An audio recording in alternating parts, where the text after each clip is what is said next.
тебе нужно электричество. Короче, электричество. Ты получаешь за это электричество. Это электричество. Из электричества, потому что электричество...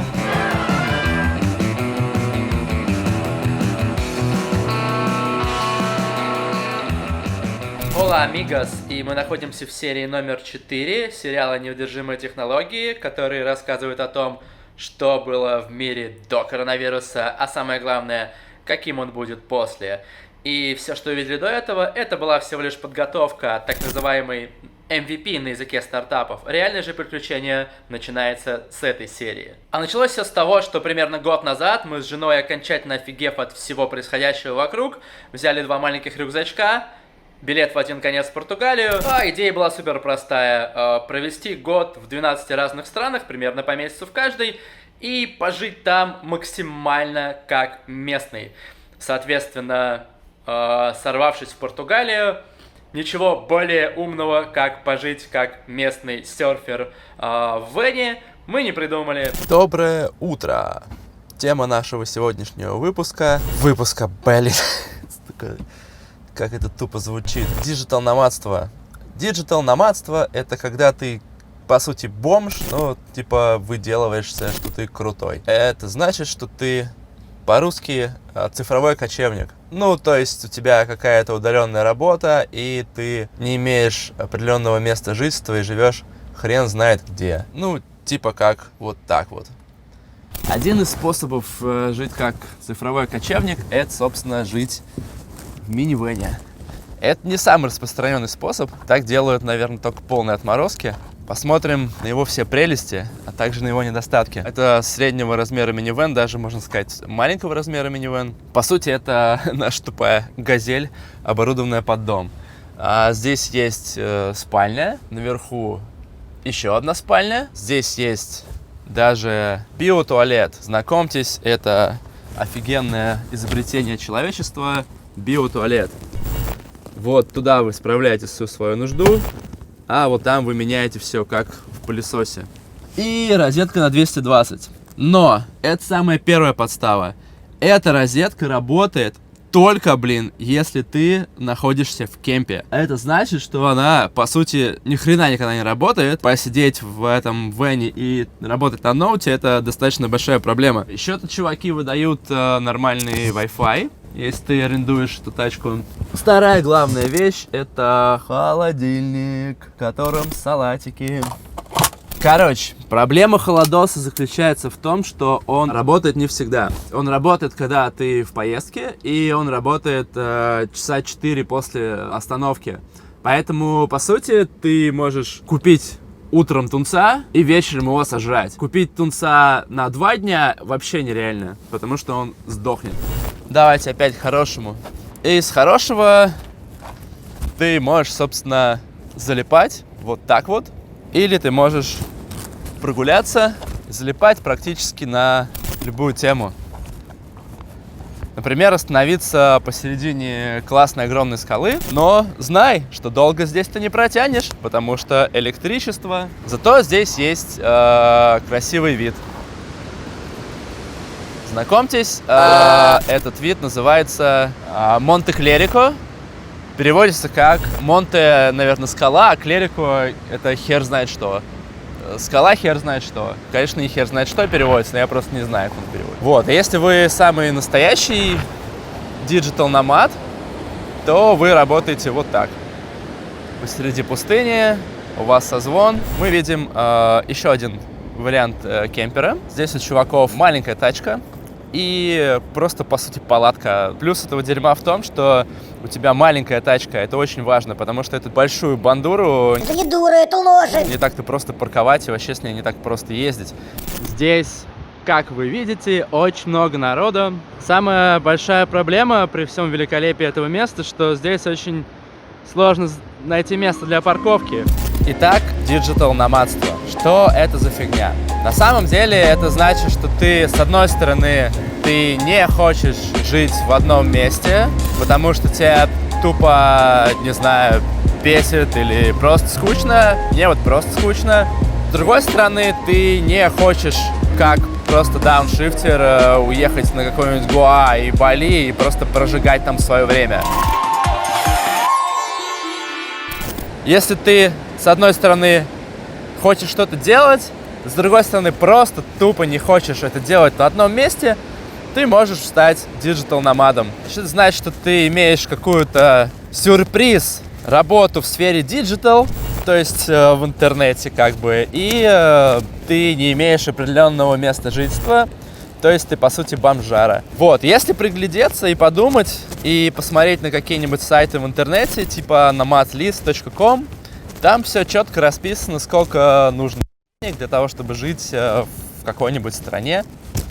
Вообще можно ничем больше не заниматься и не запариваться. На самом деле все, конечно, нужно проверять на практике. Что еще можно сказать про диджитал-номадство? Ну, на самом деле, это, конечно, геморрой. Сейчас мы начнем делать завтрак, потому что хочется жрать. Представьте, диджитал-номады, они моют посуду. Они даже моют посуду, блин, с камерой. Ну, по сути, есть, короче, жбан, который приделывается сюда. Закрывается.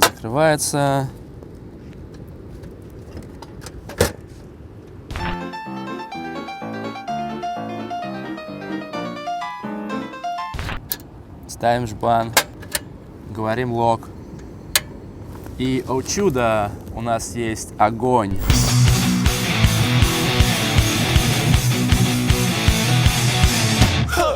Мы находимся в кемпинге. А почему мы находимся в кемпинге, сейчас я вам расскажу. Ну и я типа просто буду снимать все, а вы пока слушайте. Короче, кемпинг это вот такая вот штука. Здесь все останавливаются.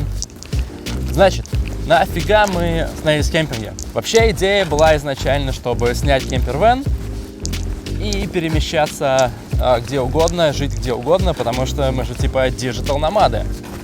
А в инете дофига, на самом деле, сайтов, как искать кемпер-вэн в аренду в Португалии. Но реально большинство из них просто настолько старые и тупые, чтобы узнать, что это есть в наличии, нужно писать на электронную почту. На электронную почту и ждать в течение дня, чтобы вам что-то там ответили, прислали фотки в приложение, ну и прочее. Реально из толковых сайтов, по сути, только два.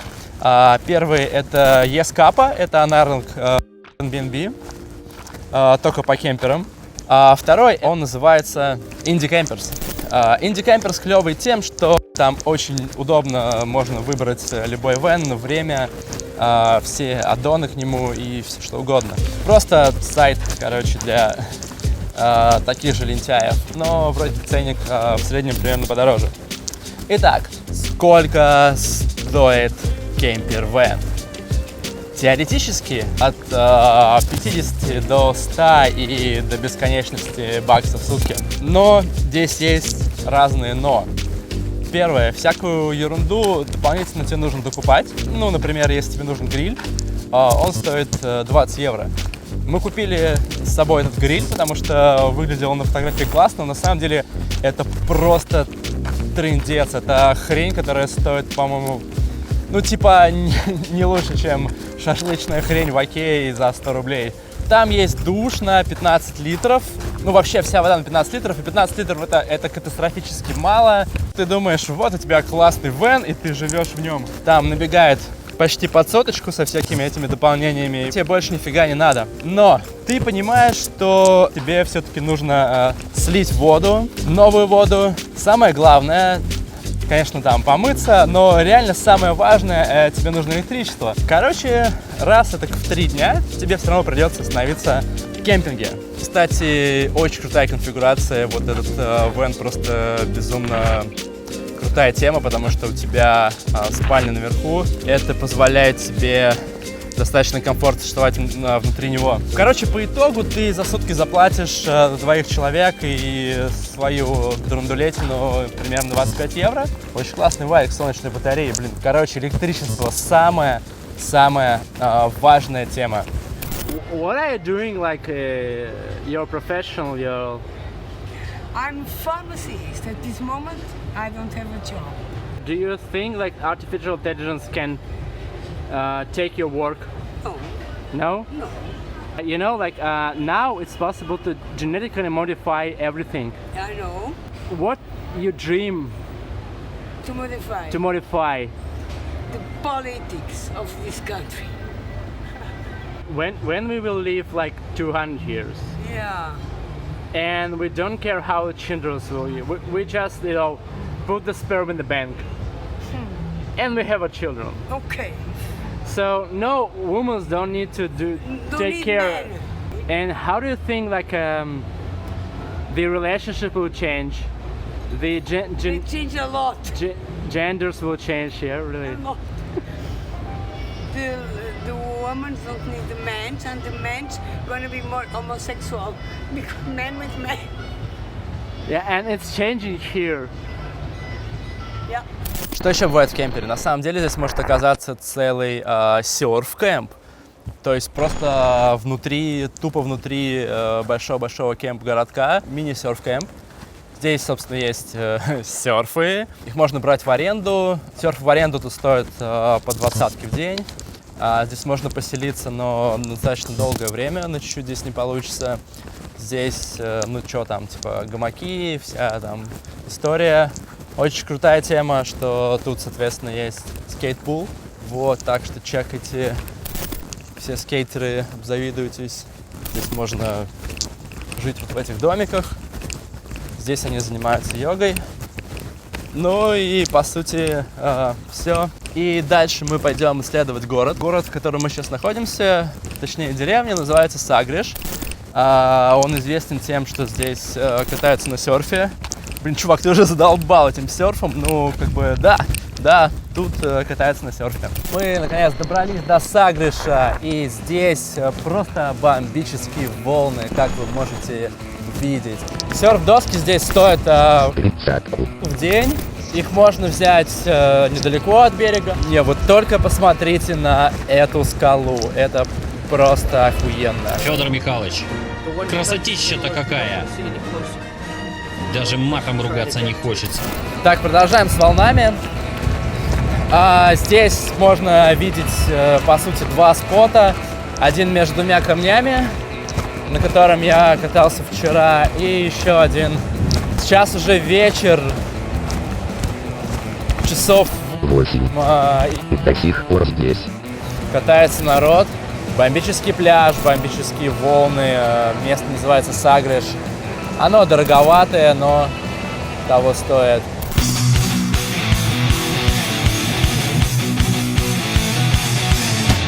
Кстати, кемпинги бывают разные. Мы были в прошлый раз достаточно большом, а сейчас вы увидите пример малого или среднего бизнеса в Португалии. Вот такой небольшой кемп.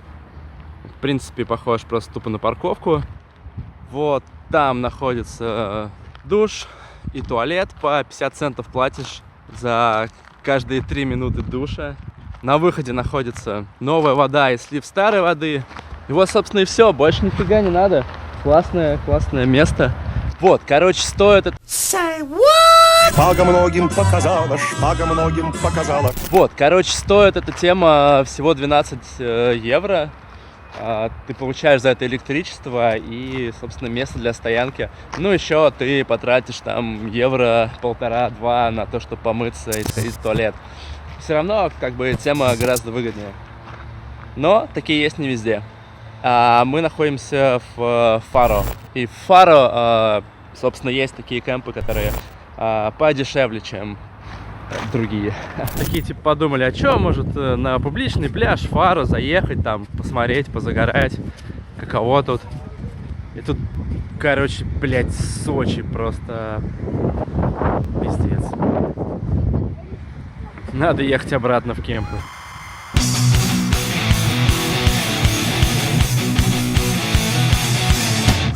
Конечно, можно жить в отеле, но это неинтересно.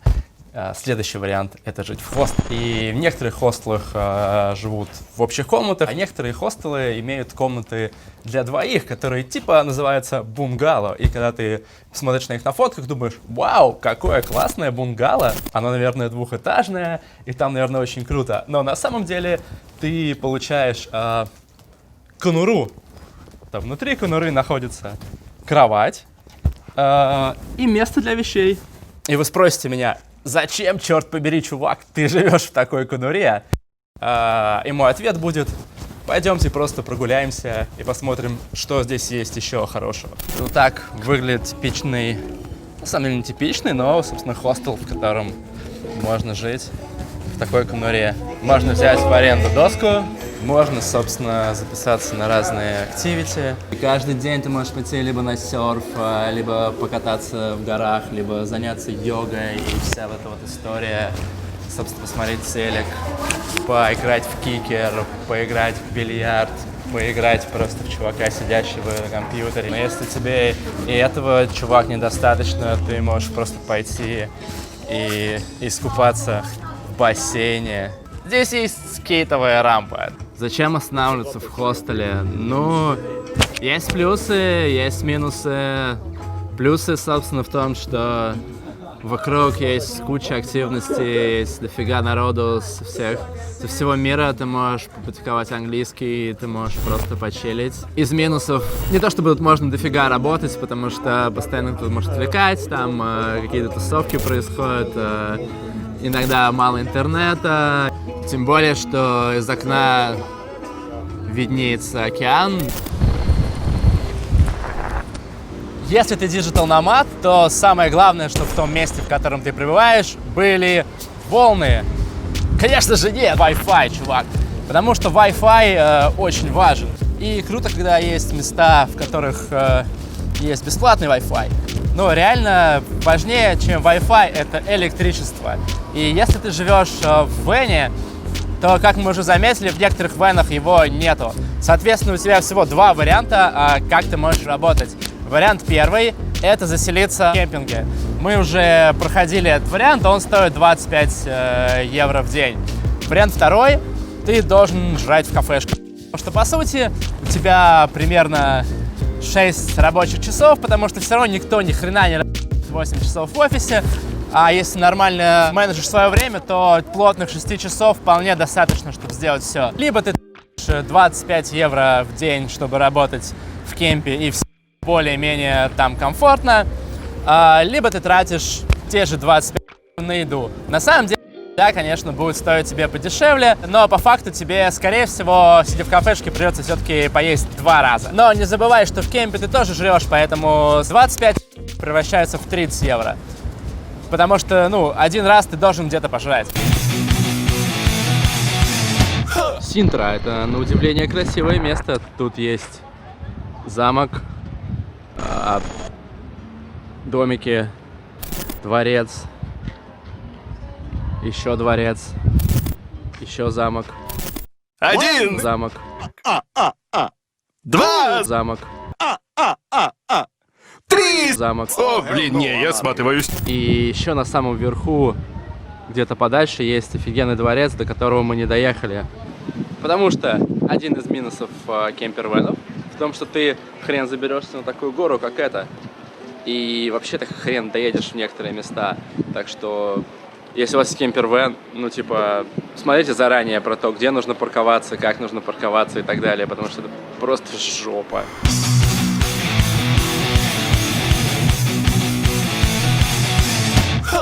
Примерно вот так вот, короче, нужно запарковаться в этом городе. Примерно как мудак. Зато это единственный варик. Итак, мы в Порту. В Порту. И зачем люди едут в Порту? Конечно же, чтобы посмотреть на фестиваль. Смотрите, здесь идут какие-то... кто же это? Это что-то балканское. Кстати, мы скоро поедем на Балканы, так что подписывайтесь. Это у нас... О, спасибо. Это Тайвань, все понятно. Тайвань. Дальше у нас страна голых мужиков. Пишите в комментариях, что это за страна, как вы думаете. Вот, в общем-то, и весь парад. Чувак на полном рейве. На полном рейве пойдет метал-тусу.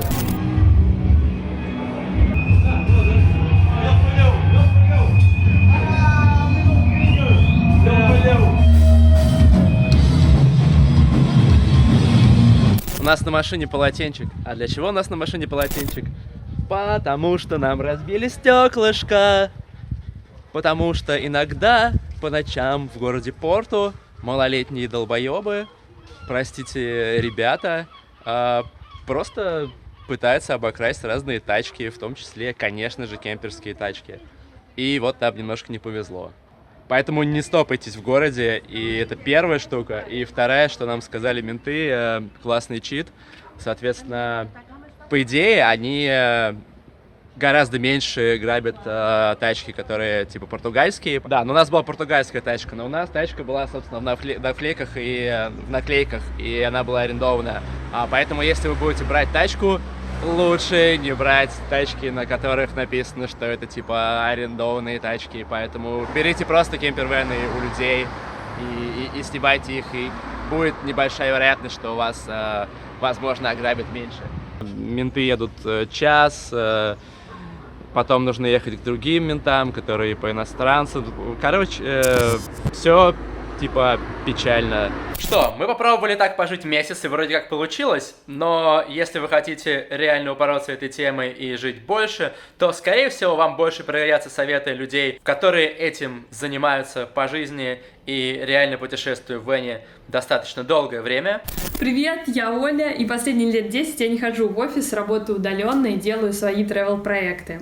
В апреле этого года мы запустили историю перестройки фургонов «Дом на колесах», и вы можете за этим следить в соцсетях. Проект называется Red Nomad Van. Почему мы решили делать это сейчас? Потому что это потрясающая возможность иметь свой дом на колесах и не зависеть от внешних обстоятельств и путешествовать туда, куда глаза глядят.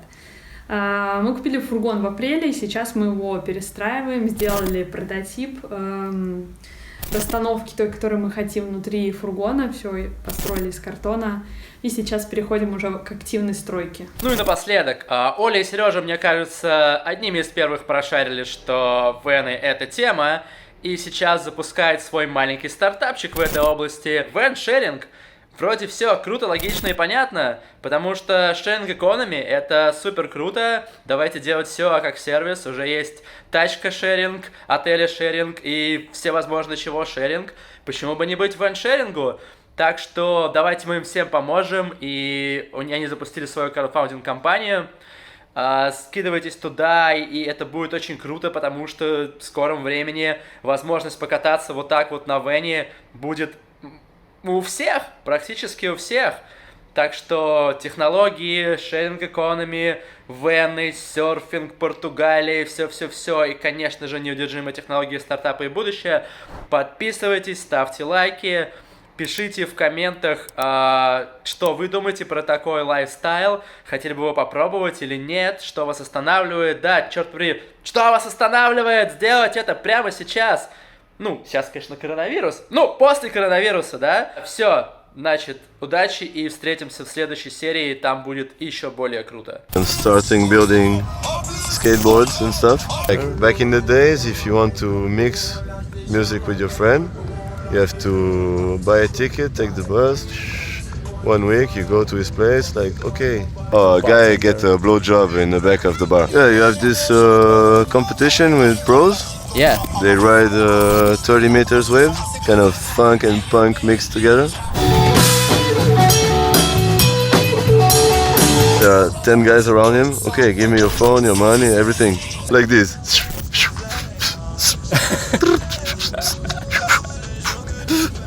Hey, long time. Huh? Saw a drummer. He was playing punk music, and then he loses his arm, and he has a brand new like biomechanic, and he's able to play the drums again. Great. So I'm like, this is heavy stuff.